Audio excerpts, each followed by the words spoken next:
Queen Elizabeth's death left the entire world in a state of shock. The longest reigning monarch committed to the rituals of her role and tackled economic change as well as family scandals. But now that she's gone, there's a mystery regarding her death. No one is sure what she died from. If you're wondering what the details are, you're in the right place. Keep watching the video to find out everything. First up, we have no idea what caused her death. Queen Elizabeth II, the United Kingdom's longest-serving monarch, died at the age of 96 after a brief illness. The cause of her death, even in basic terms, has been omitted from any official communication or reporting on her death so far. This is not entirely rare on its own. Historically, the medical health of British kings has been closely guarded. The utter lack of information is astonishing for a renowned and highly monitored Western head of state. Let's learn more about the deaths of some prominent figures. When former British Prime Minister Margaret Thatcher died in 2013, for example, representatives immediately stated that the cause of death was a stroke. And when Madeleine Albright died earlier this year, her family quickly revealed that she had died of cancer. The death announcements of significant world figures are sometimes more confusing. The family of George H.W. Bush, for example, did not name a cause of death when he died in 2018, but Bush had been publicly diagnosed with vascular parkinsonism, and he was widely perceived to have become progressively ill. Moving on to the Queen's sudden death. In contrast to all of this, the Queen had events planned up until September 8th, but on the advice of doctors, she canceled them and scheduled an online meeting. Authorities have only given carefully controlled pieces of information from that time until her death and now beyond. According to Buckingham Palace, all we know for the time being is that the Queen died peacefully at Balmoral, at her Scottish estate, under medical supervision. Any other health information is extremely limited. The Queen tested positive for COVID-19 in February when she was experiencing mild flu-like symptoms, but it's difficult to link that to her death more than a year later. Following up, she was hospitalized last year and other details. The Queen was hospitalized for a night last year for preliminary investigations. This was her first hospital stay of more than 24 hours in 8 years. Again, officials declined to explain why other than to say she needed to relax. According to a May statement from Buckingham Palace, Elizabeth has been suffering from episodic mobility issues since late last year, causing her to miss several public appearances. But reduced mobility is not typically regarded as a terminal condition. In other words, speculating on what caused her condition to deteriorate so quickly is useless. It must have been a relatively rapid deterioration. Also, the little information we've been given is expected because the health of members of the royal family has always been a closely guarded secret. What more, the silence can be a cover for startling intrigue. This silence can sometimes be a mask for stunning intrigue. In 1986, for example, it was revealed that Elizabeth II's grandfather, King George V, was murdered by his physician in 1936 with a deadly dose of morphine and cocaine so that his death would appear in the morning papers rather than the less acceptable evening journals. Only time will tell whether the public will learn the cause of Elizabeth II's death, but it seems reasonable that they should provide some information. After all, British taxpayers paid her medical bills her entire life. Coming up, there was a dazzling parade after the Queen's passing and other details. Elizabeth's Diamond Jubilee, which included a glittering spectacle of 1,000 vessels on the River Thames through London, elicited an outpouring of public support that appeared to solidify the royal family's role in British society. Despite concerns about the monarchy's future, this was the case. Although Elizabeth's eldest son, Prince Charles, was her immediate heir, many Britons appear more drawn to Charles's son. We're talking about Prince William, Duke of Cambridge, who married a commoner, Kate Middleton, on April 2011 to much public acclaim. The magnitude of her triumph became apparent in 2002 when Elizabeth, then 76, commemorated 50 years as a queen with a 4-day national holiday. 1 million people crowded the parks outside Buckingham Palace's gates to witness a rock and pop concert projected on enormous screens, signaling a departure from the monarchy's closed early days. Brian May, the main guitarist for the band Queen, performed the national song God Save the Queen live from the palace's roof. Lastly, she was considerably thinner and frailer now. She was pictured carrying a cane as she told guests at Windsor Castle on February 17 that she can't move at an important engagement. There were a couple of clear contributing factors, according to BBC reporter Daniela Ralph. She was 96 years old, which instantly put her in the vulnerable group. Also, when you look at the Queen now, she is much thinner and frailer than she was a year ago. Of course, she had to be closely monitored. Concerns about her health arose following her appearance on Tuesday when she appointed Liz Truss as the new British Prime Minister. This was due to her inability to go to London for the ceremony, which is unusual, and images of the event revealed she used her cane indoors, with her hand purple. NBC News medical correspondents Dr. Natalie Azar and Dr. John Torres speculated that the discoloration could be the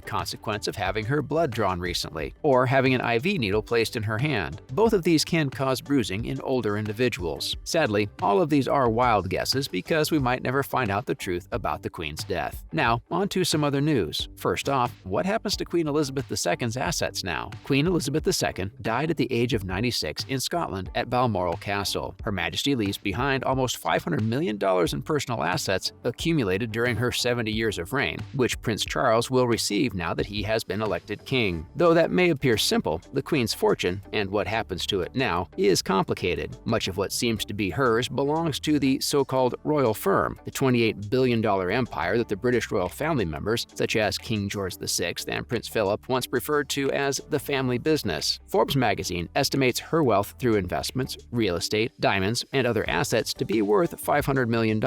Unlike ordinary British citizens, Charles will get his inheritance tax-free due to a particular legal provision that allows it. But gifts left to other children or relatives will be taxed at 40%, the UK's standard inheritance tax. Up next, how Queen Elizabeth embraced new technologies during her reign. The world fell in love with email in the late 1990s. The rest of the world had caught up to Queen Elizabeth II, had been exchanging emails for decades. The Queen wrote her first email in 1976, just years after the email was invented as a mechanism for academics to transmit messages within institutions. She did this at an event marking the launch of an early internet network in England and beat the rest of the world by 2 decades. It was only natural, given that the Queen witnessed significant technical, social, and scientific development during her 9 decades of life, 7 of which she spent on the throne, and she became the beloved head of state for an empire in flux as the longest-reigning British queen. Throughout her long life, she was a passionate promoter of science and technology. She launched live broadcasts of royal addresses, allowed royals to use the internet, and was one of the first individuals to ride through the Channel Tunnel, also known as the Channel. This submarine railway connects the United Kingdom to the rest of Europe. Elizabeth shared one of her traditional Christmas Day greetings in 3D. She even used Instagram to share a photo of a letter sent to her great-great-grandfather in 1843 by computer pioneer Charles Babbage. Finally, Queen Elizabeth II, Manchester mural creation and honor. Scott Wilcock of Wigan, also known as Snow Graffiti, created a mural at the Queen's Arms Bar in Audenshaw with the words, "Thank you for everything, ma'am." When he discovered a large audience was watching him work, the 35-year-old said he was overwhelmed. One woman even began to cry. When the bar approached him about presenting a tribute to the Queen, he felt it was an incredible idea. Plus, he's done hundreds of murals, but this one was emotional for him, and he felt honored to have been asked to make it. It took him an entire day to complete the breathtaking mural, and throughout the day, he had people coming over and taking pictures with him. Cara Campbell, the general manager, stated that they thought it would be nice to have some form of remembrance of her given the Queen's Arms is named after her. They approached Mr. Wilcock after one of the pub's owners noticed a previous mural Mr. Wilcock had completed titled Football Icons for a pub in Prestwich. He outperformed the management's expectations by capturing her likeness so perfectly. That's a wrap for this video. What are your thoughts on the passing of Queen Elizabeth II? Let us know in the comments below. Make sure to give this video a thumbs up and subscribe to our channel for more videos like this. See you in the next one.